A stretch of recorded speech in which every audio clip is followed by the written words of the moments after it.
നിങ്ങളുടെ favourite shows ഇനി ഒരിക്കലും മിസ്സാവില്ല. ഇപ്പോൾ C5 കാണും നിങ്ങളുടെ ഫേവറേറ്റ് ഷോ തികച്ചും സൗജന്യമായി. നീ പ്രസവിക്കുന്നത് ഒരു പെൺകുഞ്ഞാണെങ്കിൽ അവൾ പറയും അവളുടെ അച്ഛൻ ഒരു ഹീറോയാണെന്ന്. നീ ഒരു ബിഗ് സീറോയും. അന്നും സഞ്ജുവിന്റെ ലൈഫിൽ ഒരു പെണ്ണും ഉണ്ടാവില്ല. നീ അത് വിശ്വസിച്ചില്ലെങ്കിലും അവനെ നന്നായിട്ട് അറിയാവുന്ന എനിക്കതിൽ വിശ്വാസമുണ്ട്.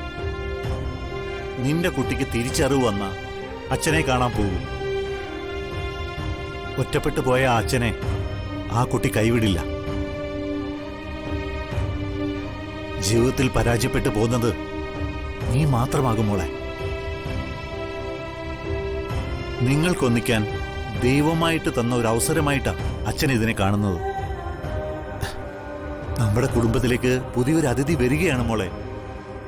ദേ, സന്തോഷത്തോടെ നമുക്കതിനെ സ്വീകരിക്കണം. ഒരു കുഞ്ഞിനേക്കാളും വലുതായിട്ട് എന്താണ് മനുഷ്യനുള്ളത്? എന്തൊക്കെ സമ്പാദിച്ചാലും എത്ര സുഖജീവിതം നയിച്ചാലും ഒരു കുഞ്ഞില്ലാതെ ജീവിക്കേണ്ടി വന്ന അതിനെ ജീവിതമായിട്ട് ആരെങ്കിലും കണക്കാക്കുന്നുണ്ടോ? രണ്ട് സ്വഭാവക്കാരായ വ്യക്തികളെ കൂട്ടിയിണക്കുന്ന പൊട്ടാത്ത കണ്ണികളാണ് മക്കൾ.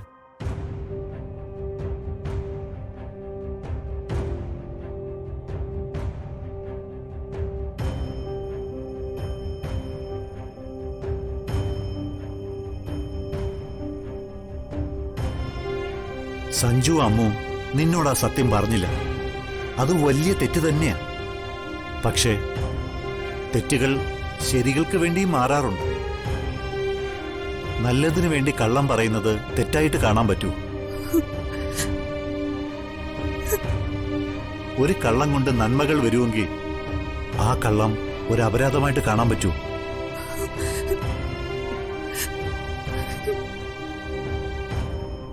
തെറ്റും ശരിയും ചേർന്നതല്ലേ ജീവിതം എന്ന് പറയുന്നത്.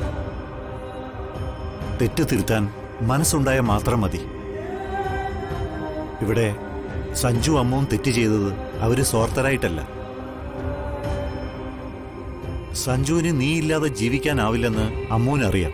അതുപോലെ അമ്മൂന് നിന്റെ സന്തോഷത്തിൽ കവിഞ്ഞ് മറ്റൊന്നുമില്ല.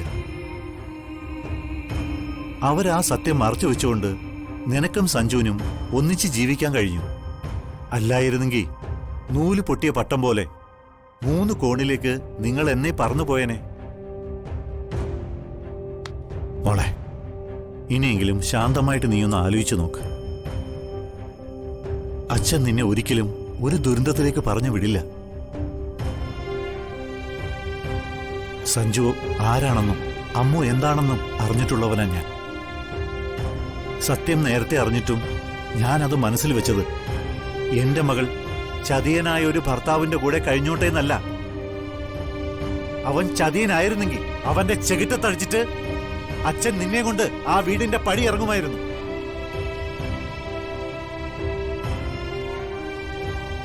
മോളെ,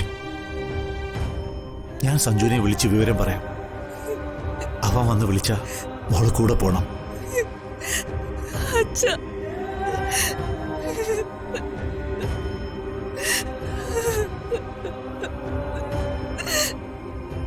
അച്ഛൻ പറയുന്നത് മോൾ അനുസരിക്കണം.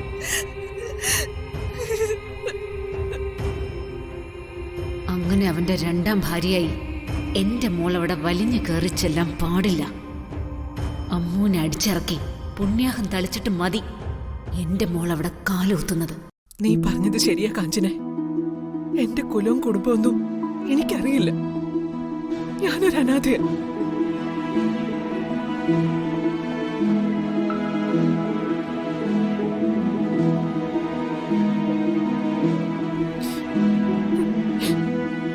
ഇവളും ഒരു അനാഥയ. ഒരനാഥയ്ക്ക് മറ്റൊരനാഥയെ തിരിച്ചറിയാൻ കഴിയും.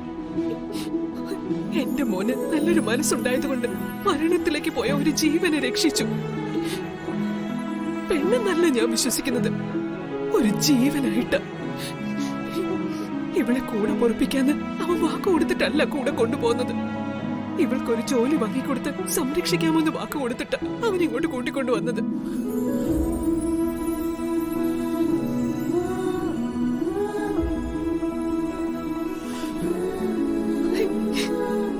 ഇവൻ അവള് ഭാര്യയോ, ഇവൾക്ക് അവന് ഭർത്താവോ ആയിരുന്നില്ല അന്നും ഇന്നും.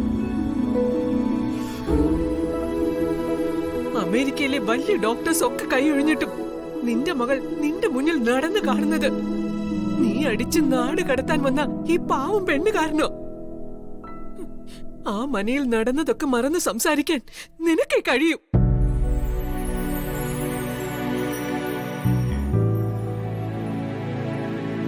നൊന്തുപെറ്റ മറ്റൊരമ്മയ്ക്കും അതിന് കഴിയില്ല. ഇവളോട് നിനക്ക് ക്ഷമിച്ചു കളയാവുന്ന തെറ്റ് മാത്രമേ അവള് ചെയ്തിട്ടുള്ളൂ. ഇവൾ ആരാണെന്ന് നിന്റെ മോളോട് പറഞ്ഞില്ല.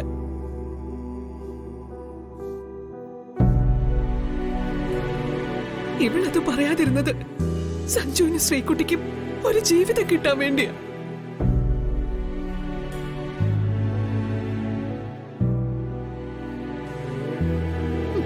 ഇവള് സ്വയം ഒഴിഞ്ഞു പോകാൻ വേണ്ടി ഇറങ്ങി നിൽക്കുക. ഇനി നീയായിട്ട് അവളെ തല്ലിയിറക്കാൻ നിൽക്കണ്ട.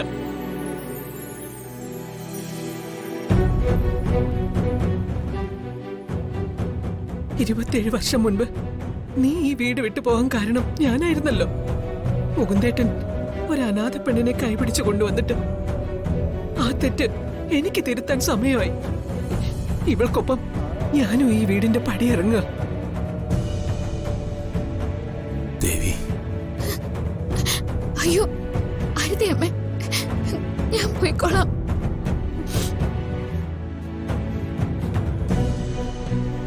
നീയും ഇവളും പോയാൽ എന്റെ മോളി വീടിന്റെ പടി കയറുമെന്ന് നീ കരുതുന്നുണ്ടോ? അവള് വരില്ല, ഈ ജന്മം അവള് വരില്ല.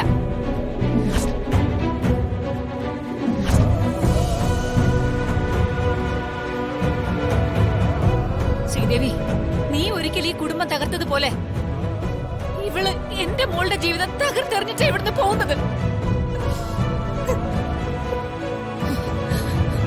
അച്ഛനില്ലാത്ത കുഞ്ഞിനെ പ്രസവിച്ച് വളർത്തേണ്ട ഗതിയാ എന്റെ മോൾക്ക് വന്നിരിക്കുന്നത്.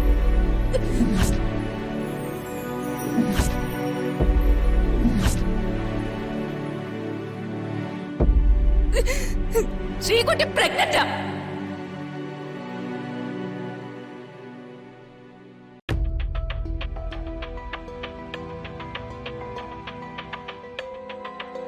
വല്യപ്പച്ചി എന്താ പറഞ്ഞേ? സ്വാതി പ്രഗ്നന്റ് ആണെന്നോ? നീ പോയ ഉടനെ അവള് തലചുറ്റി വീണു. ഹോസ്പിറ്റലിൽ എത്തിച്ചിട്ടാ ആ സത്യം ഞാൻ അറിയുന്നത്. നിന്റെ കൂടെ ഇനി അവൾക്കൊരു ജീവിതം ഇല്ലടാ. ഈ വീടിന്റെ പടി അവൾ ഇനി കേറില്ല. തന്തയില്ലാത്ത കുഞ്ഞിനെ വളർത്തേണ്ട ഗതിയാണല്ലോ ദൈവമേ എന്റെ മോക്ക്. ഡൗൺലോഡ് ചെയ്യൂ C5 ആപ്പ്. കാണൂ എല്ലാ എപ്പിസോഡുകളും സൗജന്യമായി.